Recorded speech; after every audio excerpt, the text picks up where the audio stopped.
22 de junho de 2025, são 2h30 da manhã em Teherã.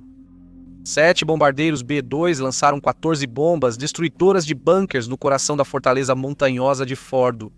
Enquanto isso, o arsenal nuclear de Kim Jong-un segue intocado na Coreia do Norte, protegido não por concreto e aço, mas por uma estratégia que o Irã nunca adotou totalmente. Os paralelos impressionam. O Irã suspendeu o enriquecimento em 2003 para negociações, enquanto a Coreia do Norte nunca parou de avançar, mesmo sob pressão global. 2 países, mesmo objetivo. Apenas um cruzou a linha de chegada nuclear. O que isso nos diz sobre os próximos 20 anos de proliferação nuclear? Deixe-me explicar como escolhas feitas décadas atrás garantem que haverá mais países com armas nucleares em um futuro próximo. Em 1968, o Irã assinou o Tratado de Não Proliferação Nuclear, prometendo não construir a bomba. Após a Revolução de 1979, Teherã iniciou discretamente o enriquecimento de urânio, mantendo seus compromissos com o Tratado de Não Proliferação. A Coreia do Norte não fez tal promessa. Em 1986, reatores soviéticos em Yongbyon já produziam plutônio, preparando o caminho para armas. Em 2003, a Coreia do Norte saiu do Tratado de Não Proliferação e anunciou que faria armas nucleares, ignorando as consequências. Enquanto isso, o Irã enfrentava pressões crescentes após revelações sobre sua instalação secreta de Natanz e tomou a decisão oposta: pausar o enriquecimento e negociar. A decisão do Irã expôs seu programa à constante pressão externa. Cada negociação virou chance para opositores coletarem informações, impor restrições e planejar sabotagens. A retirada da Coreia do Norte eliminou completamente a supervisão. Enquanto o Irã debatia com diplomatas, a Coreia do Norte construía centrífugas. A vulnerabilidade virou um abismo. Em 2010, quando o vírus Stuxnet destruiu 1000 centrífugas em Natanz, um ataque cibernético foi possível porque as instalações do Irã eram conhecidas, monitoradas e acessíveis à inteligência estrangeira. Os locais nucleares da Coreia do Norte não sofreram ataques desse tipo. Yongbyon operou sem ser perturbado, protegido não por uma segurança melhor, mas pela opacidade estratégica. O Irã intensificou a diplomacia com o Acordo Nuclear de 2015, o Acordo Nuclear com o Irã, Joint Comprehensive Plan of Action. Eu acredito que este é um momento histórico. Estamos chegando a um acordo que não é perfeito para ninguém, mas é o que conseguimos alcançar, e é uma conquista importante para todos nós. O acordo trouxe alívio das sanções, mas também uma fiscalização maior. Inspetores internacionais vasculharam as instalações iranianas, enquanto as da Coreia do Norte continuaram sendo caixas pretas. Teherã trocou avanços nucleares por um alívio econômico. Em 2017, Kim Jong-un afirmou que o dissuasor nuclear da Coreia do Norte estava completo. Quando Trump se retirou do acordo nuclear com o Irã, Joint Comprehensive Plan of Action, em 2018, o programa do Irã permaneceu limitado por acordos internacionais que esperava preservar. Mas quando a guerra de 12 dias do Irã com Israel começou em junho de 2025, Netanyahu bombardeou diretamente as instalações nucleares iranianas. Mais de 200 aeronaves israelenses lançaram 330 munições sobre locais iranianos. O Irã respondeu com 550 mísseis balísticos e 1000 drones, mas o dano já estava feito.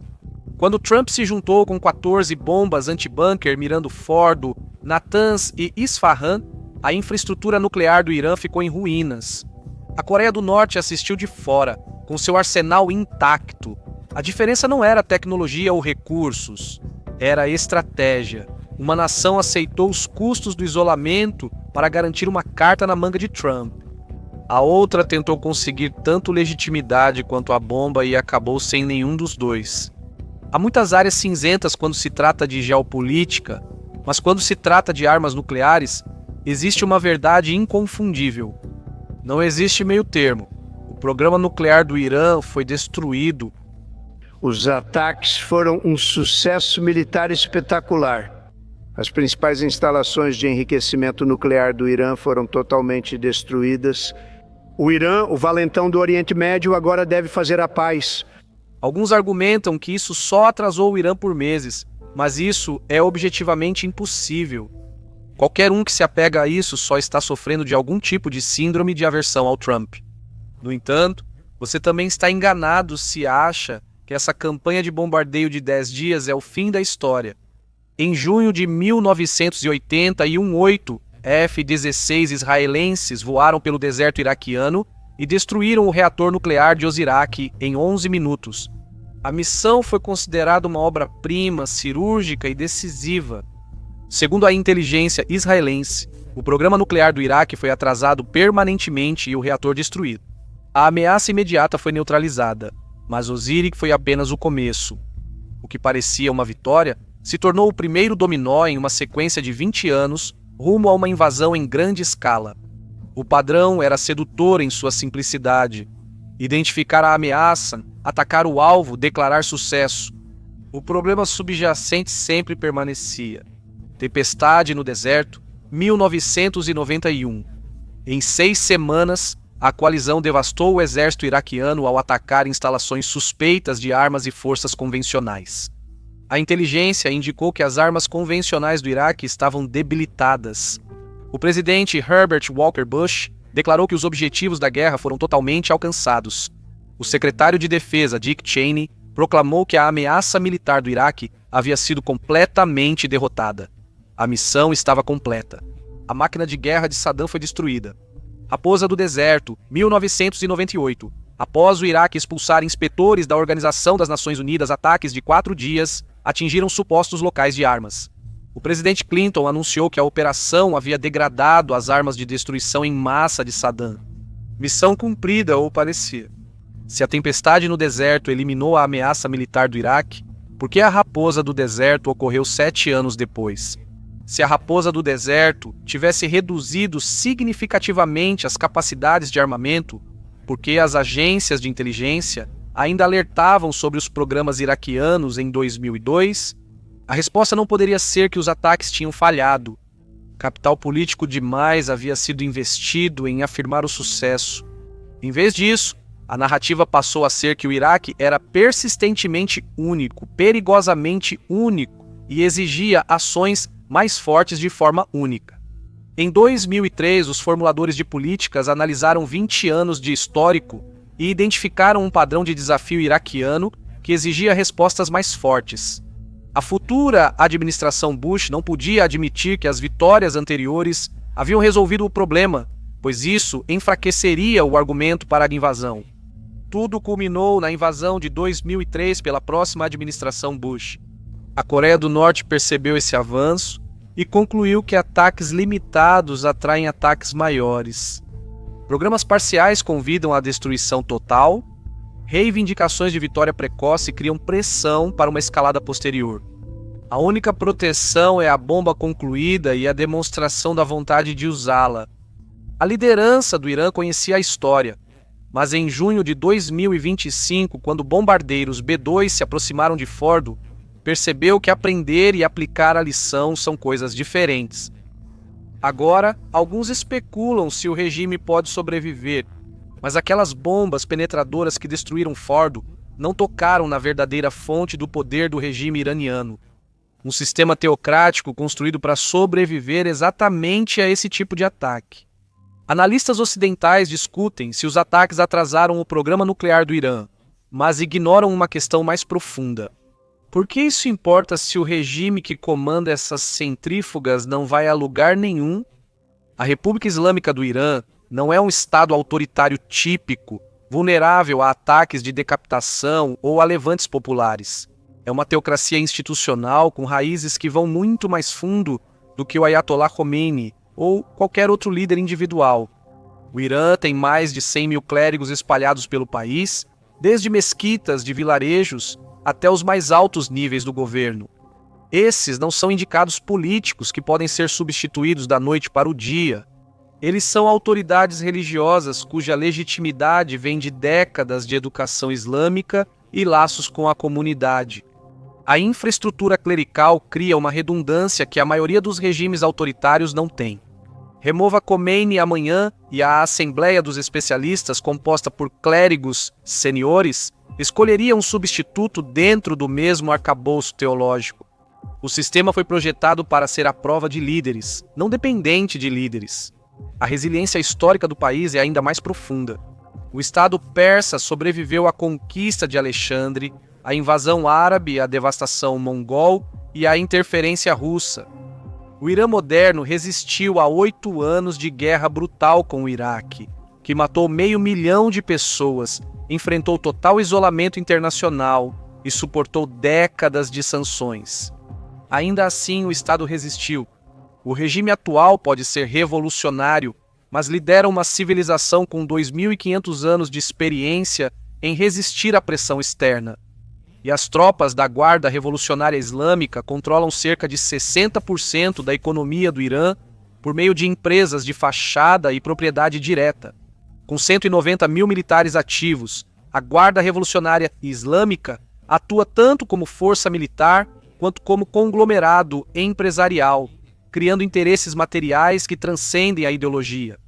Mesmo que a autoridade clerical enfraqueça, esse complexo militar-industrial tem seus próprios motivos para preservar o sistema atual. Abaixo da Guarda Revolucionária Islâmica está a milícia Basij, com 600 mil a 1 milhão de voluntários de meio período infiltrados em bairros, universidades e locais de trabalho no Irã. São cidadãos comuns que dependem da estabilidade do regime para sobreviver. E como eles são os olhos e ouvidos de cada comunidade, organizar uma oposição se torna extremamente difícil.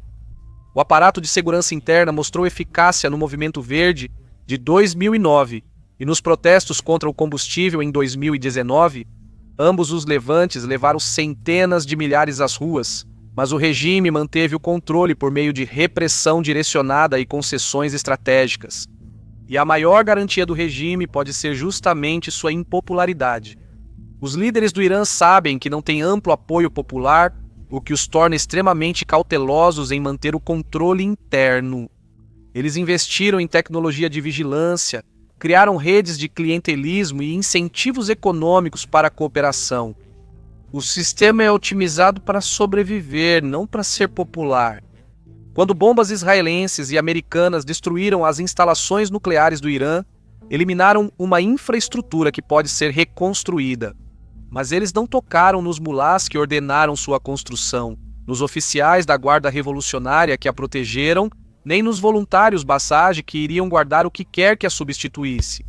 Enquanto os líderes do Irã veem os destroços em Fordo, não pensam em se render, mas em reconstruir. A mesma máquina institucional que sobreviveu à revolução, à guerra e às sanções, agora vai se adaptar para reconstruir o que foi destruído. E aqui, o exemplo da Coreia do Norte se torna mais relevante do que nunca. O isolamento da Coreia do Norte se tornou seu escudo nuclear.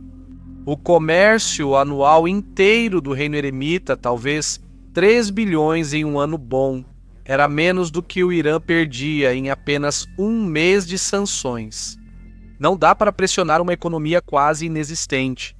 O Irã investiu bilhões para enterrar Fordo a 90 metros, confiando que concreto e aço protegeriam suas centrífugas. Enquanto isso, o complexo Yongbyon, na Coreia do Norte, é quase todo acima do solo, cercado por cercas e postos de guarda. A instalação de enriquecimento Kaesong opera a apenas 5 quilômetros de Pyongyang, tão perto que qualquer ataque arrisca causar enormes baixas civis. A geografia amplificou essas escolhas. A China se opôs oficialmente ao programa nuclear da Coreia do Norte, enquanto silenciosamente garantia que ele tivesse sucesso. A assistência técnica da China permitiu que Pyongyang obtivesse componentes especiais, mesmo com sanções. A mensagem consistente de Pequim de que não toleraria o colapso do regime criou um guarda-chuva de segurança que o Irã nunca teve. E nem a China nem a Rússia ajudaram o Irã durante seu momento de crise. Esses ataques mostraram mais do que só a força militar americana. Eles divulgaram as novas regras de um mundo multipolar, onde até aliados próximos não podem contar com a proteção de uma superpotência. Todo ministro da Defesa que assistiu às imagens chegou à mesma conclusão. Em Riad, o aviso do príncipe herdeiro Mohammed bin Salman em 2018 de que a Arábia Saudita conseguiria uma arma nuclear o mais rápido possível, deixa de ser uma ameaça e passa a ser um cronograma. Em Tóquio, autoridades que acumularam 47 toneladas de plutônio estão reconsiderando sua capacidade nuclear de 6 meses. Até aliados próximos dos Estados Unidos da América viram o Irã ser bombardeado, mesmo participando do Tratado de Não Proliferação, e tiraram suas conclusões sobre o valor dos tratados. Os ataques se espalharam pelas capitais estrangeiras como uma demolição controlada da antiga ordem nuclear. O Brasil enriquece urânio, a Turquia tem ambições nucleares. A Polônia observa a Alemanha se rearmar enquanto enfrenta a pressão russa. Cada país agora faz o mesmo cálculo: confiar em protetores distantes ou construir a apólice de seguro definitiva. Os ataques ao Irã visavam conter a proliferação. Em vez disso, revelaram as novas regras de um mundo multipolar, onde só arsenais completos comandam respeito. O Irã escolheu a diplomacia e foi bombardeado. A Coreia do Norte escolheu o isolamento e permanece intocável. Quando a fumaça se dissipa, é a estratégia da Coreia do Norte que parece profética.